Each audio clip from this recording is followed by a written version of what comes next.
Nous avons donc parlé dans le conte de Blanche-Neige des 7 nains, avec l'énergie de Pluton. Nous avons parlé de la reine marâtre, avec l'énergie de la mauvaise mère et la fonction de la lune, avec le miroir. Et j'aimerais à présent, pour finir, vous parler bien sûr du protagoniste, qui est Blanche-Neige elle-même, et de la fonction matricielle qu'elle va illustrer, à savoir effectivement la fonction neptunienne, c'est-à-dire cet amour universel qu'elle hérite de sa vraie maman, qui était une bonne mère. Comment se passe le début du conte? C'est très simple, la maman va être enceinte et quand elle accouche, elle va mourir. Donc le bébé, Blanche-Neige, va être confié à une nourrice et Blanche-Neige ne va pas connaître sa vraie maman. Sa maman génitrice ne sera pas la maman éducatrice. Et donc cette Blanche-Neige, au niveau transgénérationnel, porter le poids mort de sa maman qu'elle n'a pas connue, et dont elle n'a pas pu faire le deuil forcément.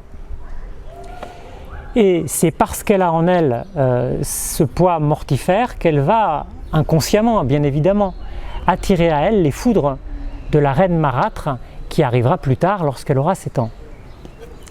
Et donc ce qui est intéressant dans le début du conte, c'est qu'on a une clé de lecture qui nous permet de comprendre pourquoi, à son insu bien entendu, Blanche-Neige a été victime du principe de la mauvaise mère. Donc ce qui est intéressant dans cette lecture du personnage de Blanche-Neige, c'est qu'elle est blanche comme la neige, elle est immaculée, elle est pure. Et quelque part, en lecture consciente, elle est totalement victime de cette marâtre. Mais en lecture inconsciente, eh bien, elle a eu en elle des amorces pour que l'emprise ait lieu. C'est ça qui est intéressant. Et parce que cette emprise n'est pas enlevée, il va falloir qu'elle passe par toute une initiation pour pouvoir devenir elle-même. Et c'est pour ça qu'elle a failli mourir, le chasseur devait la tuer et prélever ses poumons et son foie pour les ramener comme preuve à la reine mère.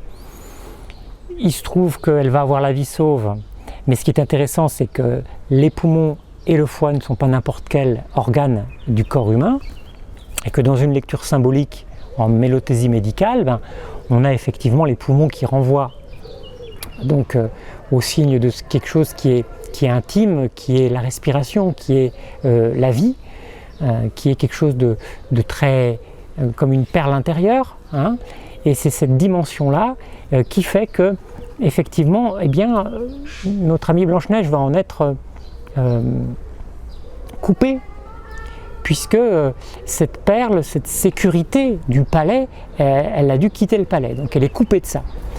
Et puis pour le foie, ça ramène à l'énergie de Vénus, c'est-à-dire à une énergie qui nous permet de nous relier aux autres, et quelque part cette énergie elle en est coupée aussi, puisqu'elle part en exil. La reine ne veut plus qu'elle soit dans le palais. Et puis cette reliance est coupée totale, puisqu'elle doit effectivement être tuée par le chasseur. Ça, c'est pour l'événement du chasseur. Après, elle va faire une initiation, elle va avoir 3 étapes. Elle va avoir 3 étapes, puisque la première, on sait tous que la reine va lui offrir un lacet. Le lacet lui permet d'étouffer Blanche-Neige, donc elle sera coupée d'air.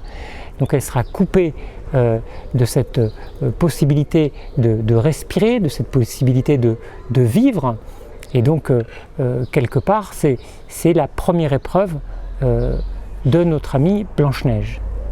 Ensuite, la deuxième épreuve, c'est qu'elle va avoir un peigne empoisonné dans les cheveux, et les cheveux nous renvoient au crâne, et nous renvoient bien sûr à ce qui sort du crâne, matériellement les cheveux, mais virtuellement les pensées.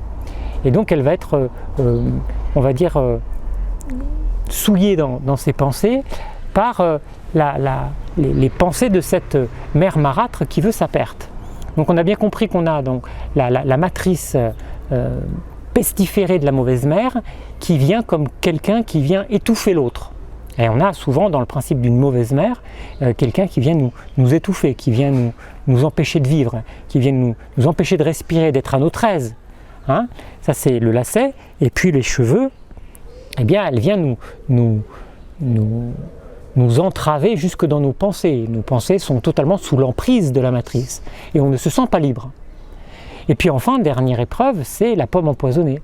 Et c'est-à-dire que cette pomme empoisonnée, elle va la croquer, ça va lui entraver la gorge et elle a failli être empoisonnée dans le ventre, c'est-à-dire non plus dans la tête, les cheveux, mais dans le ventre, la matrice même, qui nous relie à notre mère dans l'utérus.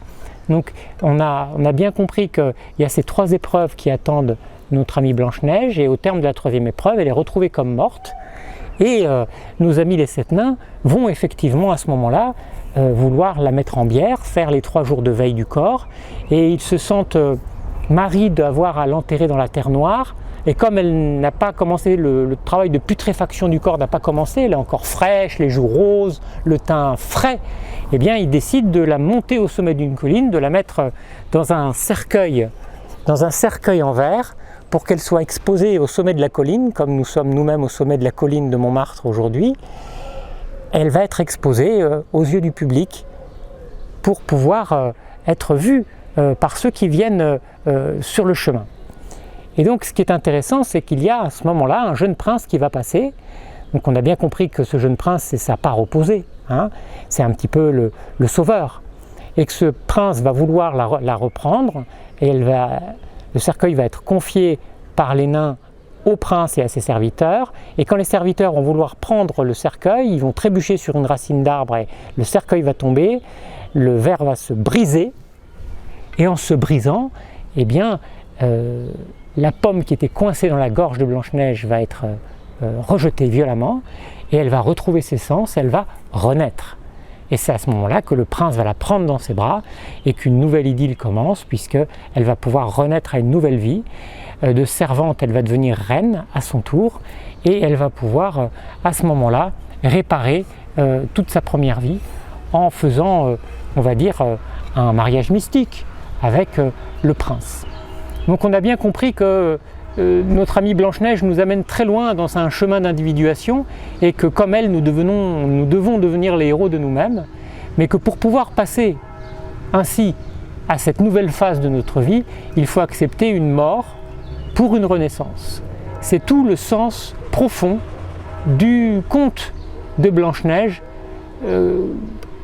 qui est à découvrir et à vivre surtout, à s'approprier, pour ne plus subir la férule de la mauvaise mère en nous, mais de pouvoir être connecté à la bonne mère et ainsi de pouvoir s'épanouir. Merci à tous de votre attention et je vous laisse sur ce soleil déclinant au sommet de la colline de Paris. Merci à tous.